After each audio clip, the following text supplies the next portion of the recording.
Au nom du Père, du Fils et du Saint-Esprit, que la paix de notre Seigneur Jésus-Christ soit avec vous. Amen. Amen. Mes bien-aimés, nous poursuivons notre étude de l'Évangile selon l'apôtre Jean. Aujourd'hui, nous entamons la 8e leçon, intitulée « Le témoignage de Jean-Baptiste, préparer le chemin ». Le témoignage de Jean-Baptiste, préparer le chemin, comme va l'afficher notre sœur à la technique. Le titre, c'est le témoignage de Jean-Baptiste, préparer le chemin. Mes frères et sœurs,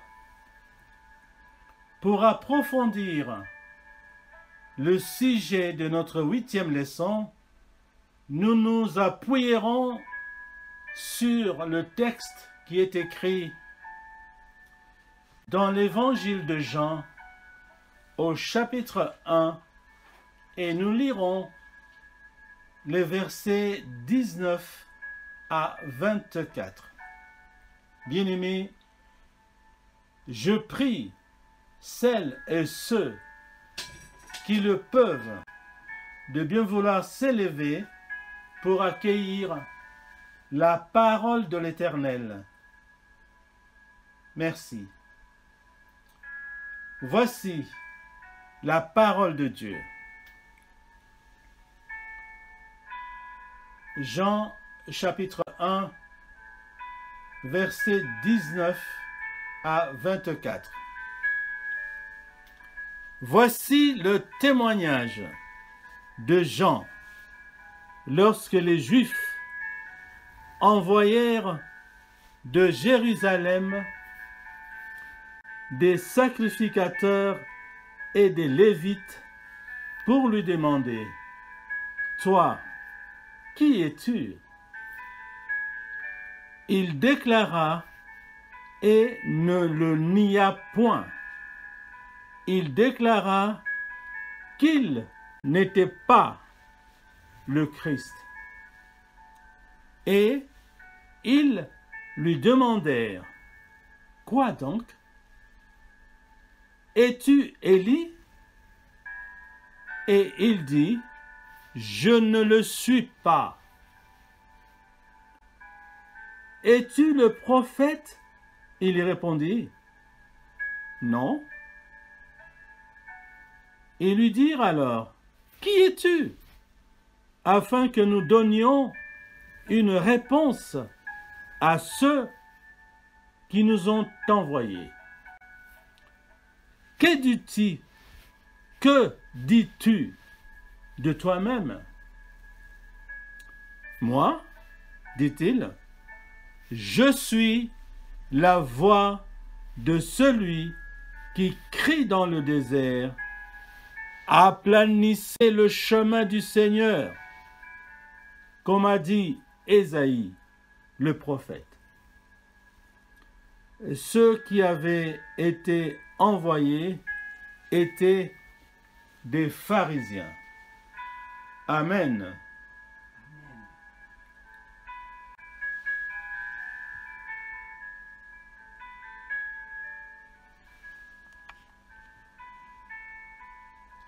Vous pouvez vous asseoir. Chers frères et sœurs, dans l'évangile de l'apôtre Jean au chapitre 1, versets 19 à 24, nous découvrons le témoignage de Jean-Baptiste, un prophète envoyé pour préparer la venue du Messie. Ce passage nous montre l'humilité et la mission de Jean-Baptiste et nous invite à réfléchir sur notre propre rôle en tant que témoin de la lumière de Christ. Frères et sœurs, nous avons divisé notre 8e leçon en 3 parties. La première partie a pour titre l'identité de Jean-Baptiste. L'identité de Jean-Baptiste. Bien-aimés, les Juifs envoient des émissaires pour demander à Jean-Baptiste qui il est. Qui il est.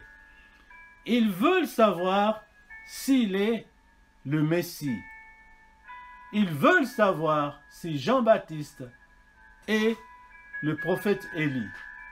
Ils veulent savoir si Jean-Baptiste est le prophète annoncé. Jean-Baptiste répond clairement qu'il n'est ni le Christ, ni Élie, ni le prophète, mais simplement une voix qui crie dans le désert. En fait, les Juifs ont envoyé les pharisiens auprès de Jean-Baptiste pour plusieurs raisons. La première est la suivante: inquiétude religieuse et doctrine. Inquiétude religieuse, je dirais, et doctrinale. Je réponds. La première raison, c'est l'inquiétude religieuse et doctrinale. En fait, les autorités religieuses voulaient savoir qui était ce prophète qui attirait tant de monde.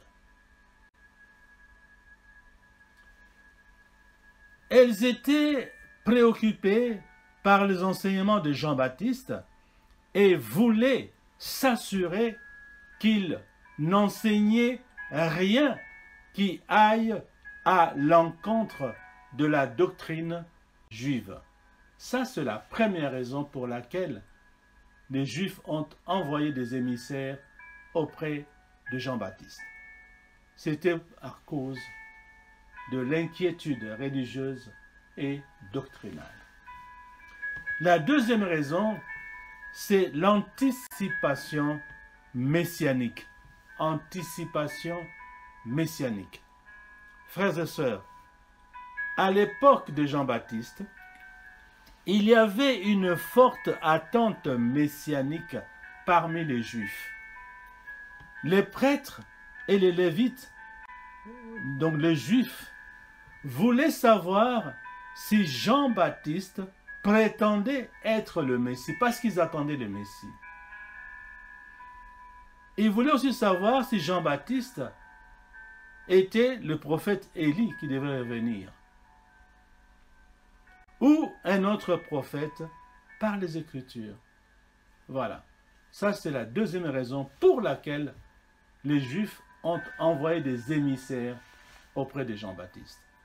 C'est à cause de l'anticipation messianique. Troisième raison, c'est la préservation de l'ordre et du contrôle. Préservation de l'ordre et du contrôle. Les autorités religieuses avaient également un intérêt à maintenir l'ordre et leur autorité. En interrogeant Jean-Baptiste, elle cherchait à comprendre son impact potentiel sur la stabilité religieuse et sociale. Voilà la troisième raison pour laquelle ils ont envoyé des émissaires auprès de Jean-Baptiste. Pour sauvegarder entretenir leur autorité. Et la stabilité, bien sûr, la stabilité religieuse et sociale. Voilà les 3 raisons pour lesquelles les Juifs ont envoyé des émissaires auprès du prophète Jean-Baptiste. En résumé, les Juifs ont envoyé des pharisiens pour enquêter sur Jean-Baptiste afin de protéger la doctrine juive. Première chose. 2. Gérer les attentes messianiques. 3. Maintenir l'ordre religieux. Voilà. Ça, c'était la première partie de notre 8e leçon, intitulée « L'identité de Jean-Baptiste ». Passons à la deuxième partie qui a pour titre « La mission de Jean-Baptiste ». La mission de Jean-Baptiste. Mes frères et sœurs, Jean-Baptiste cite le prophète Ésaïe pour expliquer sa mission. Il dit « Je suis la voix de celui qui crie dans le désert, aplanissez le chemin du Seigneur. » C'est écrit dans le livre du prophète Ésaïe au chapitre 40, verset 3. Son rôle, le rôle de Jean-Baptiste, est donc de préparer le chemin pour la venue de Jésus-Christ, de préparer les cœurs à recevoir le Messie, préparer les cœurs pour recevoir le Messie. Il appelle les gens à la repentance et à tourner leur regard vers Jésus-Christ. L'expression « aplanissez le chemin du Seigneur » dans Ésaïe 43 symbolise la préparation spirituelle et morale nécessaire pour accueillir Dieu. Oui, c'est la question qu'on peut se poser. Que signifie aplanissez le chemin du Seigneur? Eh bien, l'expression aplanissez le chemin du Seigneur dans Ésaïe 43 symbolise la préparation spirituelle et morale nécessaire pour accueillir Dieu. Voici une explication plus détaillée de cette expression. Aplanissez le chemin du Seigneur. Première explication, c'est la préparation spirituelle. La préparation spirituelle, c'est-à-dire aplanir le chemin signifie se repentir de nos péchés. Se repentir de nos péchés. 2. Chercher à être en paix avec Dieu. 3. Purifier nos cœurs. Je reprends. Aplanir le chemin signifie se repentir de nos péchés. 2. Chercher à être en paix avec Dieu. Et 3. Purifier nos cœurs. Cela implique une introspection, c'est-à-dire une analyse de ses pensées, de ses sentiments, de ses motivations. Chacun de nous doit analyser son intérieur, c'est-à-dire ses pensées, ses sentiments, ses motivations. Donc cela, disais-je, cela implique une introspection, j'ai expliqué le mot introspection, une introspection personnelle et un désir de se rapprocher de Dieu en suivant ses commandements. C'est cela, la préparation spirituelle. Ça, c'est la première explication. Deuxième explication, aplanir le chemin signifie retirer les obstacles. Retirer les obstacles. Eh bien, tout comme un chemin doit être dégagé des pierres et des obstacles pour être praticable. Nos vies doivent, elles aussi, être débarrassées des péchés, des mauvaises habitudes et de distractions qui nous éloignent de Dieu. Cela peut inclure le pardon des autres, l'abandon des rancunes et la lutte contre les tentations. C'est cela que signifie aplanir le chemin. Ça, c'est la deuxième explication. Retirer les obstacles. Troisième explication, aplanir le chemin, c'est accueillir la lumière de Christ. Accueillir la lumière de Christ. Jean-Baptiste prêchait la repentance et baptisait les gens pour les préparer à accueillir Jésus-Christ, qui est le Messie. Aplanir le chemin signifie aussi donc ouvrir nos cœurs pour recevoir la lumière et la vérité de Christ, afin que nous puissions marcher dans ses voies. C'est là la troisième explication, c'est-à-dire accueillir la lumière de Christ. Aplanir le chemin signifie accueillir la lumière de Christ. Quatrième explication, préparer ou la préparation communautaire. La préparation communautaire. Aplanir le chemin, c'est aussi l'appel, c'est un appel à aplanir le chemin du Seigneur. Mais cet appel n'est pas seulement individuel. Cet appel n'est pas seulement individuel, mais aussi collectif. Cet appel invite toute la communauté à se préparer, à créer un environnement où la justice, la paix et l'amour règnent, facilitant ainsi l'œuvre de Dieu parmi nous.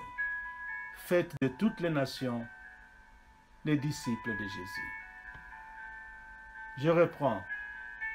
Préparer le chemin signifie une préparation communautaire. C'est-à-dire, l'appel à aplanir le chemin du Seigneur n'est pas seulement individuel, mais aussi collectif. Il invite toute la communauté à se préparer, à créer un environnement où la justice, la paix et l'amour règnent, facilitant ainsi l'œuvre de Dieu parmi nous. En résumé, aplanir le chemin du Seigneur appelle à une transformation profonde de nos vies, à la fois personnellement et en communauté, pour être prêt à recevoir et suivre le Seigneur. Cela implique repentance, purification et un engagement à vivre selon les principes divins. Voilà, mes bien-aimés, la deuxième partie de notre enseignement, de notre 8e leçon. Je répète le titre de cette deuxième partie, la mission de Jean-Baptiste. aplanir le chemin du Seigneur. Passons à la troisième partie de notre leçon qui a pour titre l'humilité. L'humilité de Jean-Baptiste. L'humilité de Jean-Baptiste. Mes bien-aimés, même face aux autorités religieuses, Jean-Baptiste reste humble. Il reste humble. Il reconnaît que sa mission est de pointer vers quelqu'un de bien plus grand que lui. Quelqu'un dont il n'est même pas digne de délier les sandales.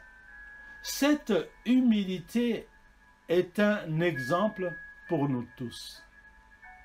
L'humilité de Jean-Baptiste est un exemple pour nous tous. Il ne cherche pas à s'attribuer de gloire, mais à diriger toute attention vers Jésus-Christ.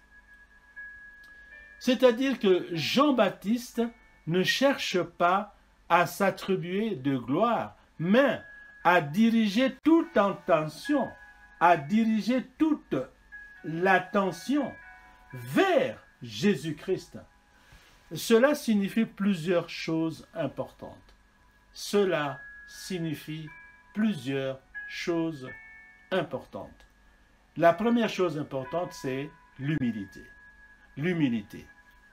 Oui, Jean-Baptiste reconnaît sa position par rapport à Jésus-Christ. Malgré son rôle crucial de prophète et de précurseur, il sait qu'il n'est pas le Messie. Il n'est pas le Messie. Sa mission est de préparer le chemin pour quelqu'un de beaucoup plus grand. Et il accepte cela sans chercher à se mettre en avant. Ça, c'est la première chose importante qui se dégage dans cet enseignement. L'humilité de Jean-Baptiste. Deuxième chose importante, la reconnaissance de la supériorité de Jésus-Christ. La reconnaissance de la supériorité de Jésus-Christ. Oui, Jean-Baptiste comprend que Jésus-Christ est unique et divin. En déclarant qu'il n'est même pas digne de délier les sandales de Jésus-Christ, Jean-Baptiste montre le respect et la révérence qu'il a pour la personne de Jésus-Christ et pour sa mission, c'est-à-dire la mission de Jésus-Christ. C'est ça la deuxième chose importante, la reconnaissance de la supériorité de Jésus-Christ. Troisième chose importante, la mise en avant de la mission de Jésus-Christ. En pointant toujours vers Jésus-Christ et en appelant les gens à suivre celui qui vient après lui, Jean-Baptiste oriente les cœurs et les esprits vers le véritable Sauveur. Il ne cherche pas à créer un mouvement autour de sa propre personne, mais à préparer les gens à recevoir Jésus-Christ. Je reprends. Jean-Baptiste ne cherche pas à créer un mouvement autour de sa propre personne, mais à préparer les gens à recevoir Jésus-Christ. C'est ça la troisième chose importante, c'est-à-dire la mise en avant de la mission de Jésus-Christ. La quatrième chose importante qui se dégage, c'est l'exemple de service et de dévouement. L'exemple de service et de dévouement. Bien-aimé, Jean-Baptiste incarne l'idée que le véritable service à Dieu implique de mettre de côté notre propre désir de reconnaissance. Mettre de côté notre propre désir de reconnaissance. Sa vie est dédiée à une mission plus grande que lui-même, démontrant que le dévouement authentique implique de diriger les gens vers Dieu plutôt que de chercher des honneurs pour soi-même. Oui, je reprends parce que c'est important. Jean-Baptiste a compris que sa vie est dédiée à une mission plus grande que lui-même, démontrant que le dévouement authentique implique de diriger les gens vers Dieu plutôt que de chercher des honneurs pour soi-même. En somme, la troisième partie de notre leçon met en lumière la profonde humilité et la compréhension claire de sa mission par Jean-Baptiste. Il sert d'exemple pour tous ceux qui souhaitent suivre Jésus-Christ. En fait, le véritable leadership spirituel consiste à diriger l'attention des autres vers Jésus-Christ et non vers soi. Je reprends. En fait, le véritable leadership spirituel consiste à diriger l'attention des autres vers Jésus-Christ et non vers soi-même. Alors, chers bien-aimés, pour finir, nous dirons que le témoignage de Jean-Baptiste nous rappelle l'importance de l'humilité et de notre rôle en tant que témoin de Christ. Nous sommes appelés à préparer les cœurs à recevoir Jésus-Christ, non en cherchant notre propre gloire, mais en dirigeant les regards vers lui, c'est-à-dire vers Jésus-Christ. Comme Jean-Baptiste, soyons des voix qui crient dans le désert, appelant les gens à aplanir le chemin pour le Seigneur. Prenons à cœur cette mission et suivons l'exemple de Jean-Baptiste dans notre vie quotidienne. Rappelons-nous, en étant des témoins fidèles et humbles de Jésus-Christ, nous jouons un rôle crucial dans le plan divin pour l'humanité. Puissions-nous tous, par nos actions et nos paroles, préparer le chemin pour la venue du Seigneur dans les cœurs de ceux qui nous entourent. Je reprends. Puissions-nous tous, par nos actions et nos paroles, préparer le chemin pour la venue du Seigneur dans les cœurs de ceux qui nous entourent. Et que l'Éternel bénisse sa parole au nom puissant de Jésus-Christ. Amen. Amen.